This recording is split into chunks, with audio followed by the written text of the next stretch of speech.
جس موضوع کے تحت لب گشائی کی جسارت کرنا چاہتا ہوں وہ ہے احوال برزخ۔ محترم حضرات، حضرت برا بن عازب رضی اللہ تعالیٰ عنہ فرماتے ہیں کہ ایک دن ہم رسول اکرم صلی اللہ علیہ وسلم کے ساتھ ایک انصاری کے جنازہ میں قبرستان گئے۔ پہنچے تو دیکھا کہ ابھی تک لحد نہیں بنائی گئی ہے، اس وجہ سے رسول اکرم صلی اللہ علیہ وسلم بیٹھ جاتے ہیں اور ہم بھی آپ صلی اللہ علیہ وسلم کے آس پاس بااداب بیٹھ جاتے ہیں۔ جیسا ہمارے سروں پر پرندے بیٹھے ہو، یعنی اس طرح خاموش دم ہو کر بیٹھے ہیں جیسا کہ ہمیں حرکت ہی نہیں رہی، پرندہ غیر متحرک چیز پر بیٹھتے ہیں۔ حضرت صحابہ کرام کی حالات حدیث پاک سننے کے وقت ایسے ہی ہوتے تھے۔ محترم حضرات، اللہ کے رسول صلی اللہ علیہ وسلم کے ہاتھ میں ایک لکڑی تھی جس سے زمین خرید رہے تھے۔ جیسے کوئی غمگین کیا کرتا ہے اپنے سر مبارک اٹھا کر فرمایا کہ قبر کے عذاب سے پناہ مانگو، قبر کے عذاب سے پناہ مانگو، 2 یا 3 مرتبہ یہ فرمایا۔ پھر فرمایا کہ جب مومن بندہ دنیا سے جانے کو اور آخرت کا رخ کرنے کو ہوتا ہے تو اس کے طرف آسمان سے فرشتے اترتے ہیں اور پھر اس کے ساتھ جنتی کفن لاتے ہیں اور اس جنت میں جنت کی خوشبو ہوتی ہے۔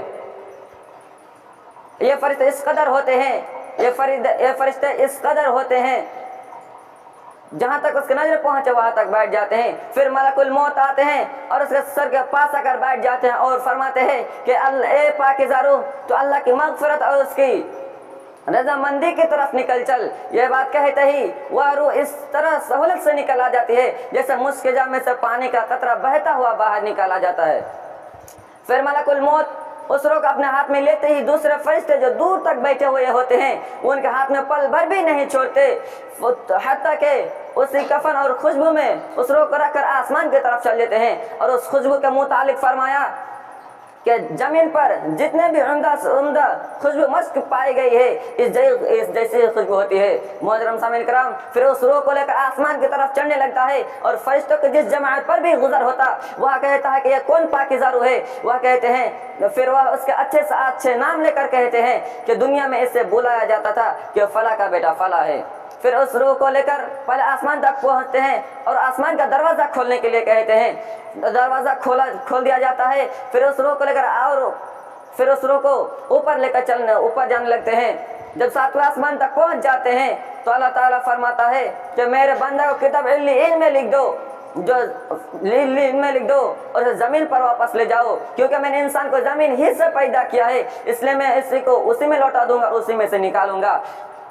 پھر اس کے جسم میں اس کو روح کو واپس لوٹا دیا جاتا ہے اور اس کے پاس 2 فرشتے آتے ہیں، اسے سوال کرتے ہیں کہ تیرا رب کون ہے؟ وہ کہتا ہے کہ میرا رب اللہ ہے۔ پھر وہ کہتے ہیں کہ تمہارا دین کیا ہے؟ وہ کہتے ہیں کہ میرا دین اسلام ہے۔ پھر اس سے پوچھتے ہیں کہ وہ صاحب کون ہے جو تمہارے اندر بھیجے گئے تھے؟ وہ کہتے ہیں کہ اللہ کے رسول جناب محمد رسول اللہ صلی اللہ علیہ وسلم۔ پھر اس سے دریافت کرتے ہیں کہ تیرا عمل کیا ہے؟ وہ کہتے ہیں کہ میں نے اللہ تعالیٰ کی کتاب پڑھی تو اس پر ایمان لایا اور اس کی تصدیق کی۔ تو آسمان سے ایک منادی آواز آتا ہے کہ میرے بندہ نے سچ کہا ہے، اس کے لیے جنت کا بچھونا بچھا دو اور اس کو جنت کا کپڑا پہنا دو، اور اس کی طرف جنت کا دروازہ کھول دیا جاتا ہے جس کے ذریعے جنت کا آرام اور خوشبو آتی رہتی ہے۔ محترم سامعین کرام، اس کے بعد نہایت چہرہ والا شخص اس کے پاس آتا ہے اور کہتے ہیں کہ خوشی کی چیزوں کا بشارت سن لے، یہ تیرا وہ دین ہے جس کا تجھ سے وعدہ کیا جاتا تھا۔ پھر وہ کہتا ہے کہ تو کون ہے؟ تو تمہارا چہرہ حقیقت میں چہرہ کہنے کے لائق ہے کہ تم نے مجھے اچھی خبر سنائے۔ پھر وہ کہتے ہیں کہ میں تمہارا اعمال صالح ہوں۔ اس کے بعد خوشی کی مارے کہتا ہے، اے رب قیامت قائم فرما، اس سے جنت کے حورے اور نعمت مراد ہے۔ میں اپنی تقریر یہاں سے ختم کرنا چاہتا ہوں۔ آخر میں رب العالمین سے دعا ہے کہ اللہ تعالیٰ ہم تمام مسلمان بھائیوں کو برے کام سے بچنے کی توفیق دے اور اچھا کام کرنے کی توفیق دے، آمین۔ وآخر دعوانا ان الحمدللہ رب العالمین۔ السلام علیکم ورحمۃ اللہ وبرکاتہ۔